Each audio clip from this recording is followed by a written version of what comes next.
एक चीज नजर आई कि कुछ रियल स्टेट सेक्टर के लिए कुछ इन लोगों ने चीजों को रिवाइज किया है, टैक्सेस कम किए हैं, जायदाद अगर आप तबादला करें, उसको किस नजर से आप देखते हैं?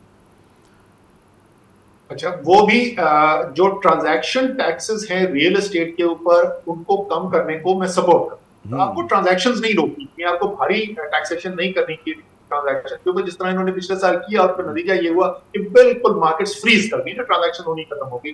तो उसके वो ट्रांजैक्शंस के अंदर टैक्स में कमी करना जो है, ये ठीक फैसला है। लेकिन इसके साथ साथ एक और भी फैसला जरूरी था। सबको पता है कि आज अगर आप जमीन खरीदने के लिए जाते हैं, चाहे वो कहीं भी किसी भी शहर के अंदर हो, तो जमीन की कीमत अगर 100 रुपए है, तो जो ट्रांजैक्शन जिसके ऊपर ये सारे टैक्सेस अदा किए जाते हैं, वो कीमत उस 100 रुपए के कहीं करीब करीब भी नहीं होती। नतीजा क्या हो रहा है कि सबसे बड़ा ब्लैक पैसे को छुपाने का जरिया इस वक्त ये रियल एस्टेट सेक्टर बना हुआ है। जनाब।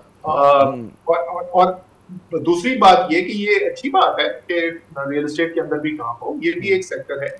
लेकिन अगर आपकी इंडस्ट्री, जिसके आज ये हालात हैं, आमिर के सिर्फ इस साल मनफी नहीं हुई, बड़ी सनतें लार्ज स्केल मैन्युफैक्चरिंग सिर्फ 1.5% मनफी इस साल नहीं हुई। इस साल जो सनती पैदावार हुई है बड़ी सनतों की, लार्ज स्केल मैन्युफैक्चरिंग की, वो उससे 10% कम है जो आज से 3 साल पहले पैदावार हुई।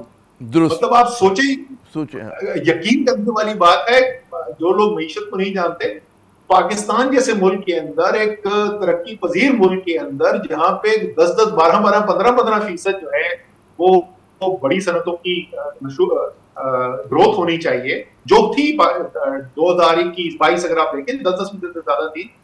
वो ग्रोथ तो क्या 3 साल पहले जितनी पैदावार भी कम है इस साल, और अगले साल का जो हदफ है वो 3.5% है। इसका मतलब कि 4 साल के बाद भी आपकी उतनी बड़ी सनतों की पैदावार नहीं हुई थी जितनी 4 साल पहले हुई।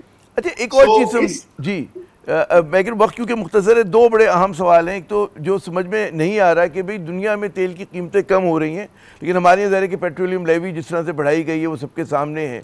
अब कार्बन लेवी की भी बात हो रही है, तो क्या अब हम एक्सपेक्ट ये करें कि नए माली साल में तेल की कीमतें जो हैं वो मज़ीद बुलंद होंगी, या अगर जो फ़ायदा होना चाहिए लोगों को कम कीमतों की वजह से वो इन तक पहुँचेगा नहीं, आम आदमी तक?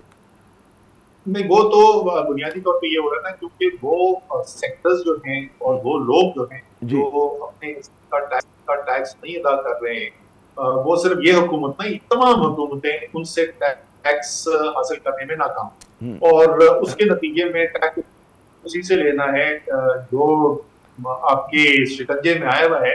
तो पेट्रोलियम इस साल जो है वो 1468 अरब रुपए की पेट्रोलियम लेवी का कलेक्शन का हदफ सेट किया गया है।